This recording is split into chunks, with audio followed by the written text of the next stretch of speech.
Today, NASCAR is known around the world as a sport that was born in the Southeast, derived from rum runners and bootleggers seeing who's fastest. And whilst this is true, it seems only drivers from the Carolinas, Virginias, and occasionally the likes of Florida have gotten their spotlight. Though deserved, of course. They weren't the only states to give the sport its spotlighted superstars. Some of them, in fact, not even from the Southeast at all. For instance, Ricky Craven, a man who overcame many adversities, including concussion, to achieve some very memorable, hard-earned wins, hails from Maine. Jimmy Spencer, the plus-size cigar chomper himself, achieved some legendary wins of his own, and brought his larger-than-life personality to the sport from Pennsylvania. Derek Cope, winner of the 1990 Daytona 500, hails from Spanaway, Washington, and not too far away from him, Vancouver, Washington, gave us Greg Biffle, one of the greatest and biggest prodigies to ever come out of the Roush racing stable. And speaking of Roush, we also have Kurt Busch, along with his brother Kyle, both hailing from Nevada.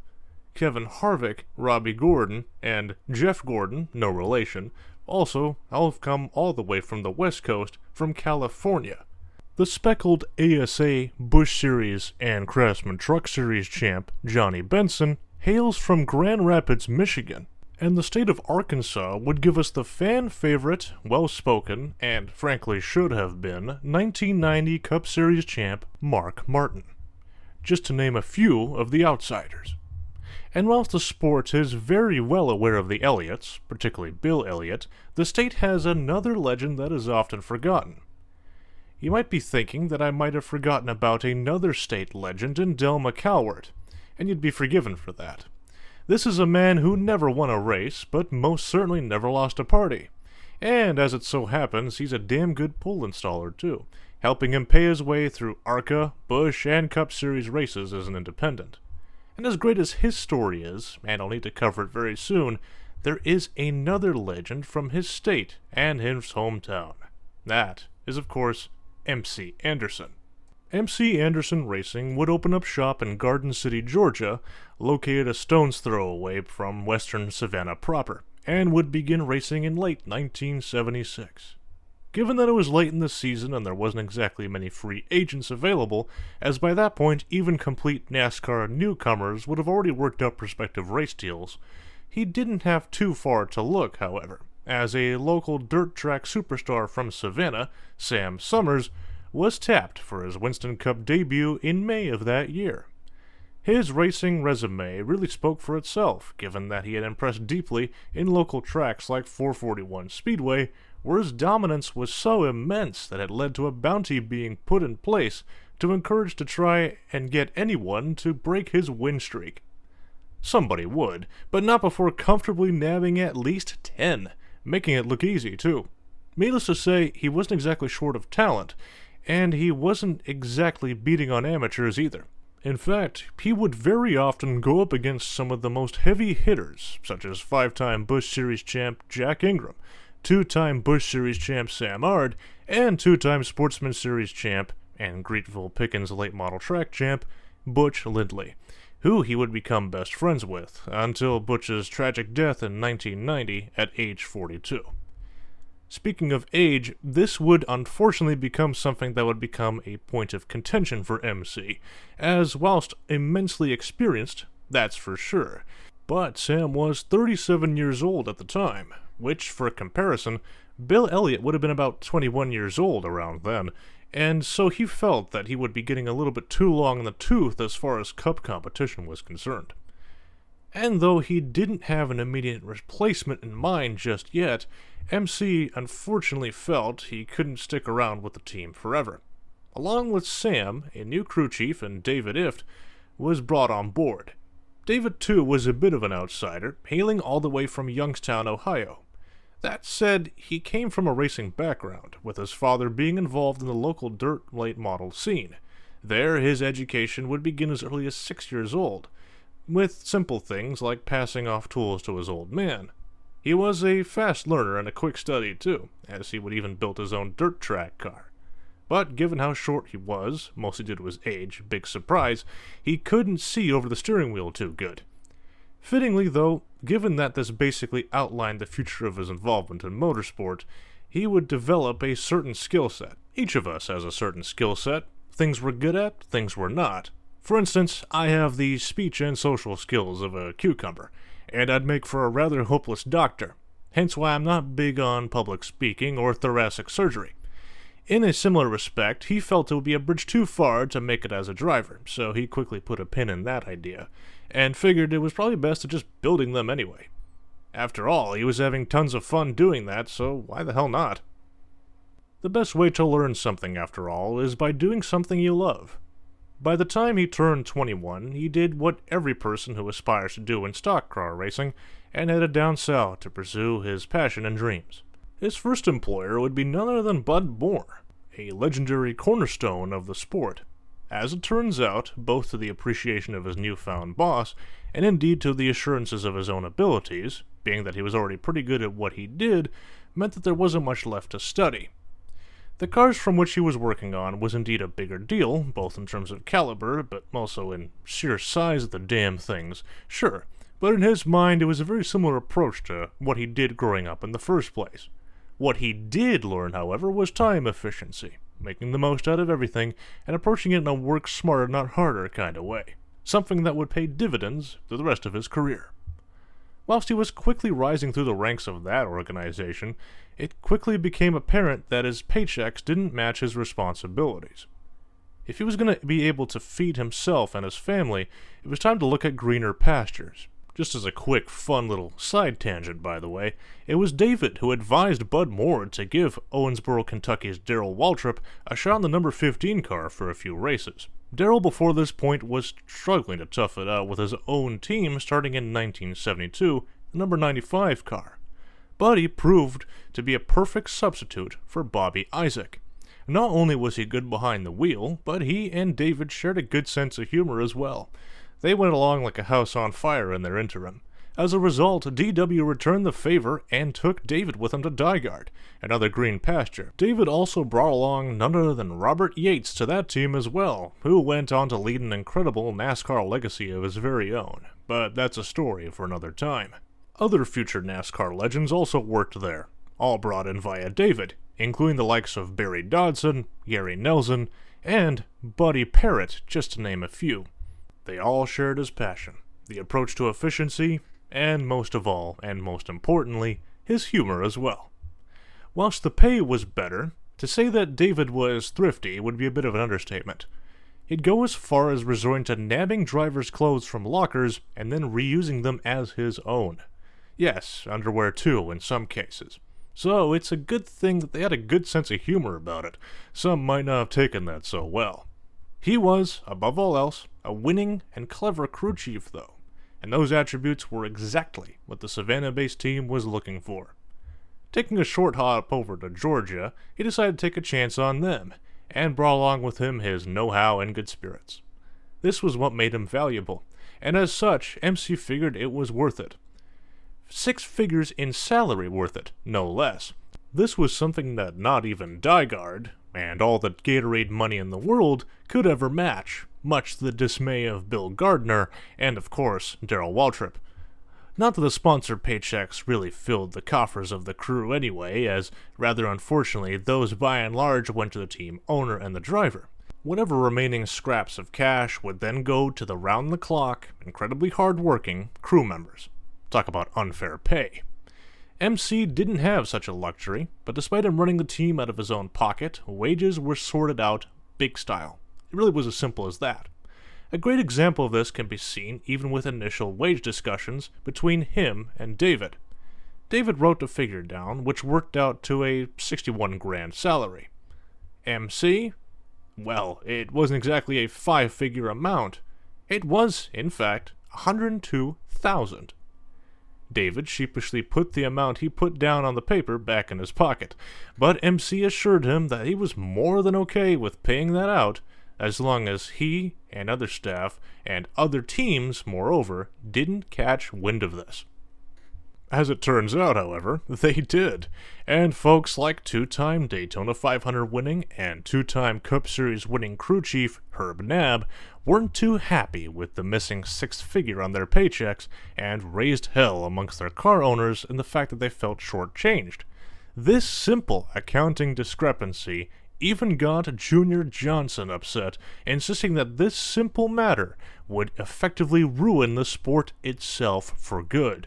Now, I don't mean to sound like I'm downplaying this. Hell, I wouldn't know where to begin with that kind of salary, but the fact that Junior, of all people, who wasn't exactly living hand-to-mouth, said that seems somewhat ironic, to say the very least. To give further credence to how big a deal this was, in case you weren't certain about how big a leap it was for whatever reason, allegedly a private detective was called in to make sure that things were on the up and up, and ensuring that MC was in fact paying out those kinds of sums, and to ensure that he wasn't some kind of huckster like J.D. Stacy. MC meanwhile would get his money's worth though, and whilst he didn't manage to lead any laps in 76, it would grant Sam, and therefore the team, their first top 10 finish, with a very respectable 9th, just behind Neil Bonnet. Things were off to a fantastic start, but they were still getting their footing in the sport. The following year, this would improve even further. 77 would improve, with their first top 5 coming at Michigan, which would become a track that would later help prove to be pivotal in the direction of the team. It would be at Atlanta, though, where Sam would put an entire Cup garage on notice, grabbing the pole position starting spot. Impressive on its own, especially once you realize he took pole away from none other than the King. That's right, he nabbed top spot from Richard Petty. Despite this feather in his cap, though, the season overall was a very unreliable one. Through no fault of Sam, with the exception of an incident at Darlington, 9 DNFs across the entire 29 race schedule, 6 of which were due to catastrophic engine failures. He'd go to finish the season out 21st in points. For 1978, a whole new dyno room was developed. All new equipment was brought on board. Remember me mentioning people like Barry Dodson? It was around this time that they showed up to help make this all come together. Granted, the $230 a week to a now $700 a week salaries were a good motivator for them to come down to Savannah, which, for those less geographically inclined like myself, isn't exactly down the street from Mooresville, North Carolina. But they weren't just keen on the pay increase. It was the vision and opportunity that they saw in putting such a team together. Hell, if on the off chance a paycheck did manage to be delayed by a week, you could be rest assured they'd still give 110% into their work. Buddy Baker would be the one to take the seat of the number 27 car next. During his time at MC Anderson, he and David Ift became best of friends. Any anxieties about race performance were quickly quashed, and it became as easy a conversation at full speed as it would be between them discussing things on a couch. Buddy committed to a 19-race part-time schedule with occasional one-off sponsorships from Napa, a local radio station, and even the U.S. Army, just to name a few. Their first race together brought along a sensational 76 laps led in the Great American Race. But with only a few laps to go, Buddy reported an engine vibration. David knew what it was. It was an oiling issue. He suggested that he coast more on the turns. And yes, you heard me correctly. Coast. This was before the days of restrictor plates, and believe it or not, you couldn't just run the thing wide open lap after lap, only occasionally lifting just to make sure you didn't slam into the car ahead of you. These were still very much the days of raw horsepower. Buddy didn't take the advice at all. In fact, he was at least a tenth quicker on the following lap after that call. Sure enough, and to the surprise of nobody watching, he scattered the motor with 4 to go. A run that would have given the Savannah team a Daytona 500 title, resulting in a broken dream and a 7th place finish for their trouble. Though their efforts would pay off with good qualifying runs, including a pole position at Dover, these would not translate to race wins. After all, you can't win on Sunday's race on a Saturday. 12 of the 19 races would result in DNFs due to various catastrophic engine failures. The closest they'd get to winning would be a 2nd place finish at Talladega, finishing runner-up to Cale Yarborough. Despite the part-time schedule with near full-time DNFs, Buddy would finish the year 24th in points, finishing ahead of Donnie Allison. Where was Robert Yates when you needed him? If only he were around then, as the team didn't, in the meanwhile, have its own engine program despite the dyno room. The motors were purchased from a fella named Jack Tant, who ran a modified for Ray Hendrick in the red Flying 11, whose impressive combinations and power plants led to 700 modified series wins, 20 of which alone were at Martinsville, the most of any driver at that track. And as successful as the modified program was, they were just that, a modified series program. A series that, though did actually see some super speedway action and some wild-looking late-model crossbreeds, as you may see here, they were, by and large, strictly a short-track program, and thus, as fantastic as you may make a motor to, say, run at New Smyrna, for instance, even a short hop over to Daytona with that exact same motor, even if you gave it the right rear-end gearing, doesn't exactly guarantee it'll last the full 500 miles. You'd be lucky if it even lasted 20. This must have peeved off Buddy especially, as he didn't even bother to call to MC to say he was leaving. There was no such indication made beforehand, even afterward celebrating the end of season with a few accomplishments that they could add as feathers in their cap. With a new season on the horizon, it was finally to address the elephant in the engine room, and a new tooling had to be brought to the shop, where they nabbed the second set, none other than Gap and Roush. NASCAR fans of today and yesteryear know it was a NASCAR championship team, but few people seem to recall that Roush actually had a rather successful IMSA sports car race team, and fewer still recall his own drag racing team. What was the catch with this kind of thing? Well, it would mean hoofing it all the way up to Detroit, Michigan to get the equipment, but it'd be worth it. After all, drag race motors go through immense stresses, so it was a logical conclusion that if it can survive all that, even if it was just quarter-mile runs, that same kind of reliability should and can probably last you 500 or perhaps even 600 miles. Plus, the cut price on pretty solid equipment isn't too bad a reason to get it either. Ducky Newman, also a former DieGuard employee, would lead the newfound engine program. With that, a new driver also came into the fold. A few options did become available. Among them were future two-time that is, Terry Labonte wanted to get out with the Billy Hagan deal. Ironically, the same team that he would get the first of his 2 titles with. The second, well, you may have heard of him. He comes from Kannapolis. Yeah, you may have heard of him, maybe not. Some guy named Dale Earnhardt. He has a decent enough resume. He got Rookie of the Year in '79. Apparently had a damn good career working on Freightliners and fuel tankers, and, racing career. He had a pretty good stout dirt track career, too. Nowhere near as good as his old man, Ralph, was, though. But, nonetheless, we'll see what comes of it. He wanted the ride, and called David Ift directly about it. How do they know each other, you may ask? Well, it so happens that old MC Anderson actually used to own Savannah Speedway at the time, whose attendance was helped thanks to the fact it was also on the Cup Series schedule for a short time, helping to fill the coffers. Being keen on the rather generous prize pool, Dale would come down along with the other heavy hitters such as Jack Ingram and Sam Ard to try and win it. In the meantime, he'd actually stay at Dave's place, where David would even help Dale prep his late model. In the end, however, the ARCA ace himself, with 2 of those titles to his name, and 1973 Winston Cup champ and future broadcast booth favorite, Benny Parsons, who rang David up to let him know that he was interested in the ride with MC, the 27 car. After thinking about it long and hard and weighing the available options, David obliged, though MC was a bit shocked and confused. A NASCAR champ would leave a winning operation for his podunk little team? As true as the world is wide, however, this is exactly what Benny was asking for, though, and gladly signed on the dotted line, agreeing to 2 years of competition with the team, riding the full, then 31, race schedule.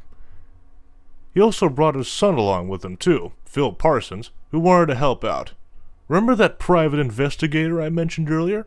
Supposedly it was Phil who made the call to have the team looked into. To further complicate matters, he was also apparently in relations with at least one of MC's two daughters. Fortunately, it was all taken in stride by all involved. Much like Baker before him, Benny was very good at keeping David assured. But unlike Buddy, who would get heated or a little bit off kilt, Benny was as calm as can be.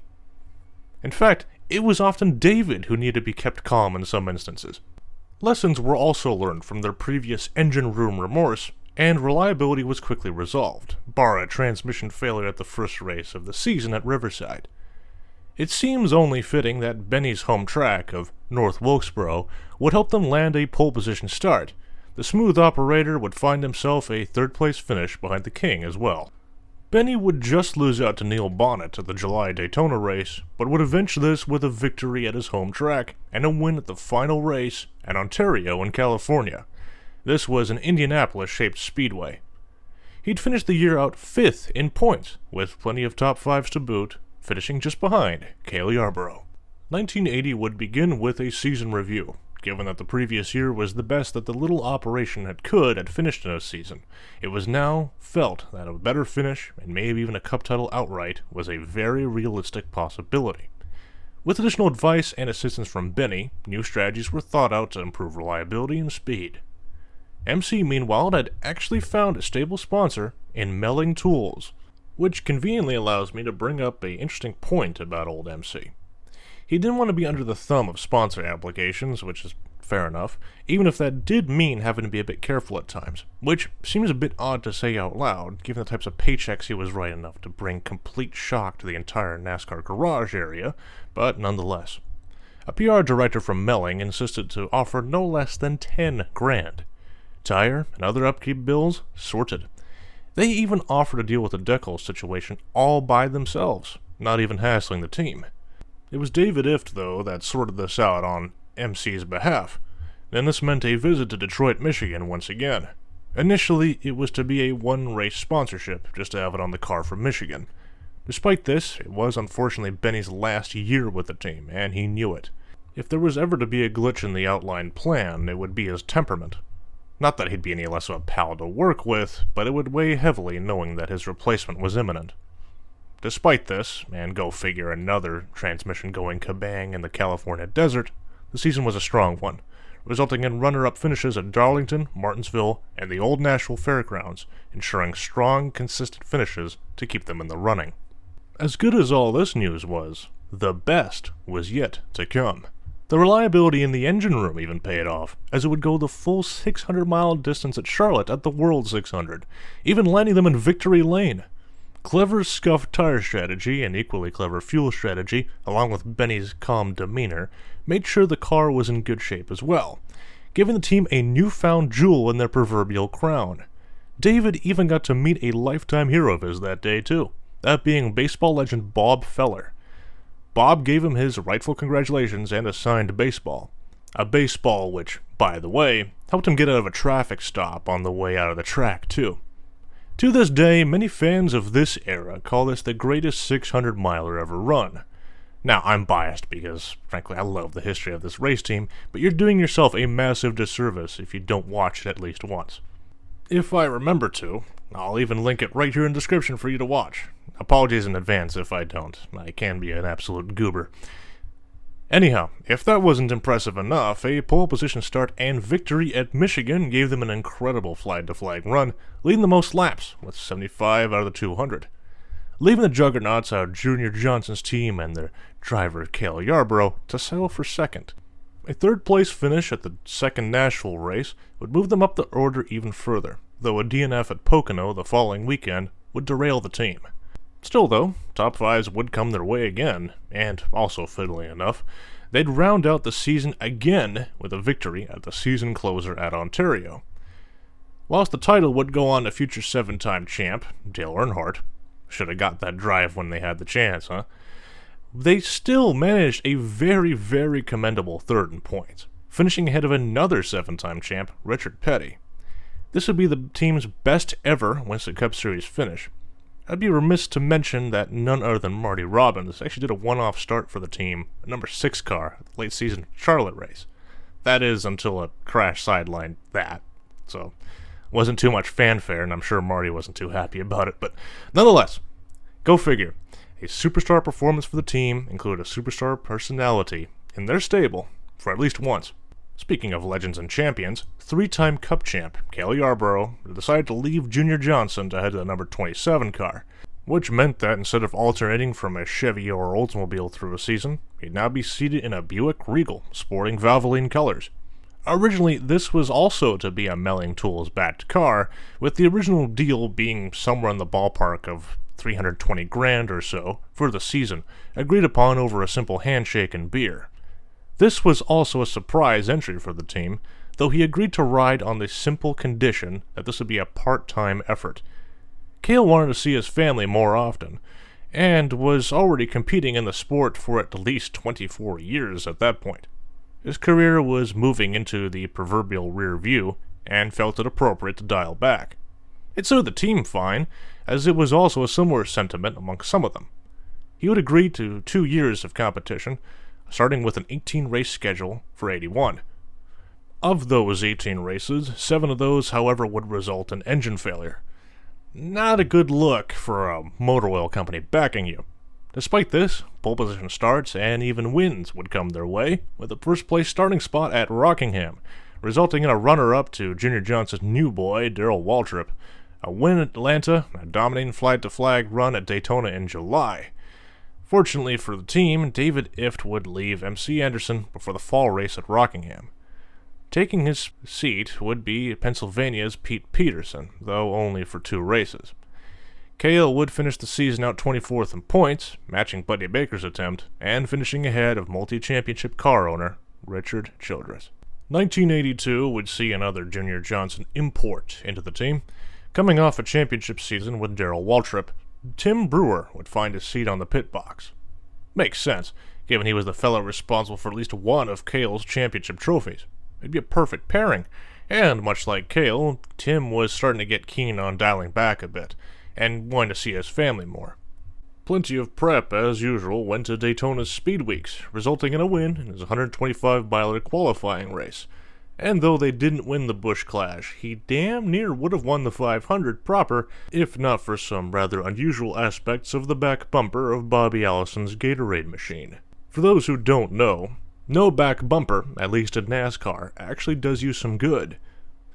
It could have been particularly bad, though, as the bumper ended up cutting a hole in the roof of Cale's car after impact, and got stuck in the grill of Joe Milliken's number 50 Buick. Ouch. Sounds like something on Days of Thunder, and people say that film ain't realistic enough. Anyway, I'm getting off track. Despite this wild series of events, a very commendable second-place finish is still worth getting excited about. Proof that Cale never skipped a beat, even at 43 years old, and that the plucky team from Savannah was more than capable of making do with the very best at a world stage. The team would spend the next few weeks resting and getting some much-needed R&R before they would regroup at the 4th race of the season at the team's home race in Atlanta. Whilst the qualifying effort wouldn't result in any impressive starts for the locals, putting them 15th on the grid, the Sunday would go much better. Patience in the race would pay off big style, as most of the field would fall off due to engine problems. The race would end under caution, with yet another top 5 in the bag, finishing 3rd, just ahead of 4th-place finisher and former MC Anderson driver Benny Parsons, hello again, who had moved over to Harry Rayner's number 28 Pontiac. Next up was a short hop over to Rockingham in North Carolina, where Benny Parsons would nab the pole position starting spot. But Cale would slot himself further up the food chain than the previous weekend with a comfortable 11th place starting spot. Terry Labonte and Darrell Waltrip, the latter of which was running for a shot at the title, would try to give Cale a run for his money. No dice for them, though, as Cale would be the one to nab the win and finish the day off in victory lane. Nice try, DW. So close yet so far.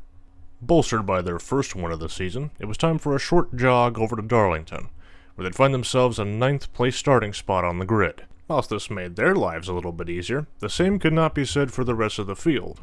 Cale himself wouldn't go unscathed, getting spun around in the early going, requiring an unscheduled pit stop. Bit of dent repair and 4 new tires would quickly solve that issue, though. Others wouldn't be so lucky, as at least 20 cars, 20, would fail to finish that day. As many of you already know, Darlington isn't exactly kind to cars, but that is really staggering to think about, given that's almost half the field. Jeez. Meanwhile, Cale would have to settle for second, with 4 laps led on the books, which meant it was good enough to promote him to 11th in points. It was on to Talladega then, yet another infamous car breaker for the Winston 500. Not that Cale would even see a quarter of it though, as the motor would go bang only 17 laps into the event. So much for a top 10 starting spot. He'd finish no better than 37th. It was back to the drawing board for the team.